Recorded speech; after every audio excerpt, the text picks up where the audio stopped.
एकादशी, जो कि चांद्र पक्ष के 11वें दिन आती है, हिंदू कैलेंडर में एक खास महत्व रखती है। ये दिन आध्यात्मिक चिंतन और आत्म अनुशासन को समर्पित होता है। हिंदू लोग एकादशी के दिन व्रत रखते हैं, प्रार्थना करते हैं और ईश्वर से गहरा संबंध बनाने की कोशिश करते हैं। ये प्राचीन परंपरा हमारे महाकाव्यों और पुराणों की कहानियों में निहित है। इन कथाओं में अक्सर विष्णु जी, जो कि ब्रह्मांड के पालनहार हैं, और उनकी पत्नी लक्ष्मी जी, जो कि समृद्धि की देवी हैं, का वर्णन मिलता है। एक प्रसिद्ध कथा मुर नामक एक राक्षस के बारे में है, जिसने स्वर्ग और पृथ्वी पर आतंक मचाया था। देवता उस राक्षस को हराने में असमर्थ थे, तो उन्होंने विष्णु जी से मदद मांगी। विष्णु जी ने मुर का सामना किया और एक भयंकर युद्ध हुआ, जो हजारों सालों तक चला। थके हुए विष्णु जी ने कुछ देर आराम करने का फैसला किया। जब वे सो रहे थे, तो उनके शरीर से एक शक्तिशाली देवी प्रकट हुई। उनकी चमक इतनी तेज थी कि उसने मुर को जलाकर राख कर दिया। इस देवी को एकादशी के नाम से जाना जाने लगा, जो कि विष्णु जी की शक्ति का ही रूप है। इस प्रकार एकादशी को अपार आध्यात्मिक शक्ति वाला दिन माना जाता है। यह दिन तन और मन को शुद्ध करने, सांसारिक मोह माया को त्यागने और शाश्वत पर ध्यान केंद्रित करने का दिन है। एकादशी का व्रत रखने से विष्णु जी प्रसन्न होते हैं और उनका आशीर्वाद मिलता है। यह हमारी निम्न प्रवृत्तियों के प्रति समर्पण का प्रतीक है, एक उच्च शक्ति पर हमारी निर्भरता को स्वीकार करने का तरीका है। एकादशी का व्रत केवल भोजन से परहेज करना नहीं है, यह आंतरिक शक्ति और आध्यात्मिक जागरूकता को विकसित करने के बारे में है। यह खुद को ब्रह्मांड की लय के साथ जोड़ने और सभी सृजन में प्रवाहित होने वाली दिव्य ऊर्जा का उपयोग करने के बारे में है। यह आत्म खोज की यात्रा है, अपने भीतर के पवित्र स्थान की तीर्थ यात्रा है। विभिन्न संस्कृतियों और धर्मों में सदियों से व्रत रखा जाता रहा है। हिंदू धर्म में यह आध्यात्मिक विकास और आत्मशुद्धि के साथ गहराई से जुड़ा हुआ है। एकादशी का धार्मिक महत्व तो है ही, साथ ही इस दिन व्रत रखने से कई स्वास्थ्य लाभ भी होते हैं। यह आज के समय में और भी महत्वपूर्ण हो जाता है, जहां स्वास्थ्य और तंदुरुस्ती सबसे जरूरी है।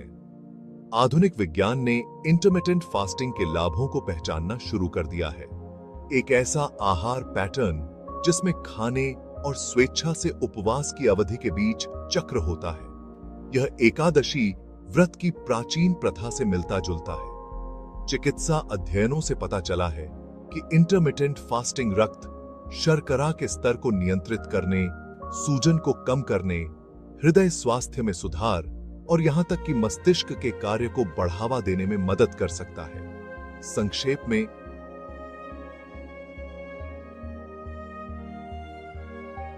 उपवास हमारे पाचन तंत्र को आराम देता है, जिससे इसे खुद को साफ करने और मरम्मत करने का समय मिलता है। इस ब्रेक से ऊर्जा के स्तर में वृद्धि, मानसिक स्पष्टता में सुधार और सामान्य तौर पर तंदुरुस्ती की भावना आ सकती है। अपने कैलोरी सेवन को कम करके हम अपने शरीर को जमा हुआ वसा जलाने के लिए भी प्रोत्साहित करते हैं, जो वजन प्रबंधन और समग्र स्वास्थ्य में योगदान देता है। हालांकि एकादशी व्रत के लाभ शारीरिक दायरे से कहीं आगे तक फैले हुए हैं। भोजन से परहेज करना हमारी आंतरिक शक्ति और लचीलापन की याद दिलाता है। यह हमें आत्मनियंत्रण और अनुशासन सिखाता है, जिससे हमें लालसा और अस्वास्थ्यकर आदतों पर काबू पाने में मदद मिलती है। उपवास एक गहरा आध्यात्मिक अनुभव हो सकता है, जो हमें अपने भीतर के साथ जुड़ने और उस बहुतायत के लिए कृतज्ञता की भावना पैदा करने की अनुमति देता है, जिसे हम अक्सर हल्के में लेते हैं।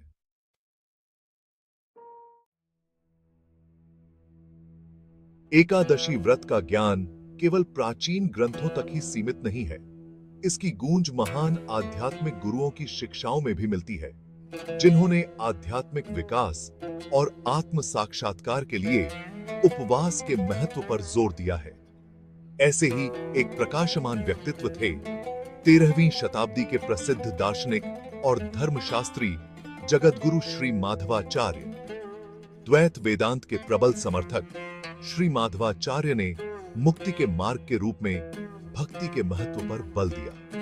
उन्होंने उपवास को भक्ति का एक अभिन्न अंग माना, जो शरीर और मन को ईश्वर के प्रति अधिक ग्रहणशील बनने के लिए शुद्ध करता है। उनका मानना था कि स्वेच्छा से तपस्या को अपनाकर हम ईश्वर पर अपनी निर्भरता को स्वीकार करते हैं और विनम्रता का विकास करते हैं, जो आध्यात्मिक प्रगति का एक महत्वपूर्ण गुण है।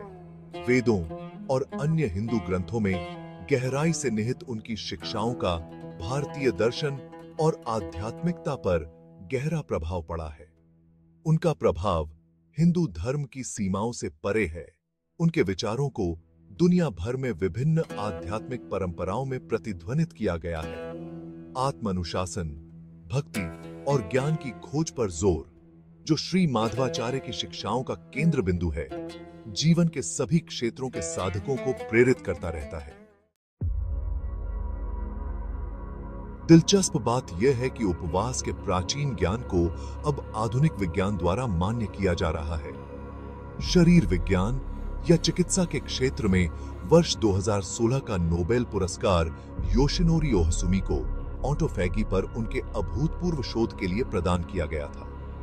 ऑटोफैगी एक प्राकृतिक कोशिकीय प्रक्रिया है जिसमें क्षतिग्रस्त कोशिका घटकों का टूटना और पुनर्चक्रण शामिल है, जो कोशिकीय स्वास्थ्य को बनाए रखने और बीमारियों को रोकने के लिए महत्वपूर्ण है। ओहसुमी के शोध से पता चला है कि उपवास ऑटोफैगी को काफी बढ़ा सकता है, कोशिकीय कायाकल्प को बढ़ावा देता है और जीवन काल बढ़ाता है। इस खोज ने वैज्ञानिक समुदाय में बहुत रुचि पैदा की है, जिससे कैंसर, अल्जाइमर और हृदय रोग सहित विभिन्न बीमारियों को रोकने और उनका इलाज करने में उपवास के संभावित लाभों पर और शोध हो रहे हैं। यह नोबेल पुरस्कार विजेता शोध इस तथ्य को रेखांकित करता है कि एकादशी व्रत जैसी प्राचीन प्रथाएं केवल धार्मिक अनुष्ठान नहीं थीं, बल्कि मानव शरीर और ब्रह्मांड से उसके संबंध की गहरी समझ पर आधारित थीं।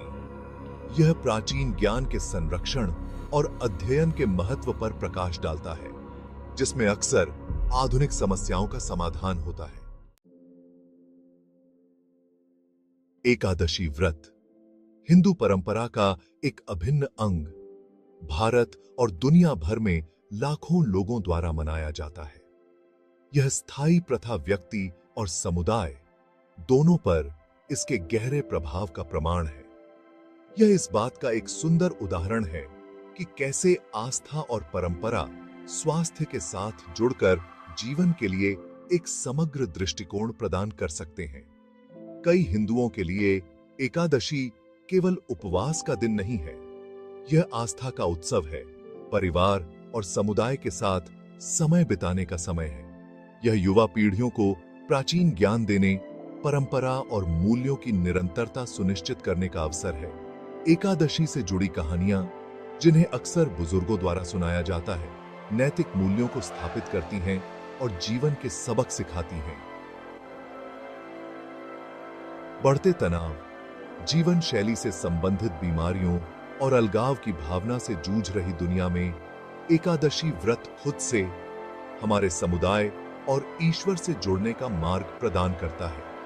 यह हमें संतुलन, संयम और आत्म अनुशासन के महत्व की याद दिलाता है, ऐसे मूल्य जो एक सार्थक और पूर्ण जीवन जीने के लिए आवश्यक हैं।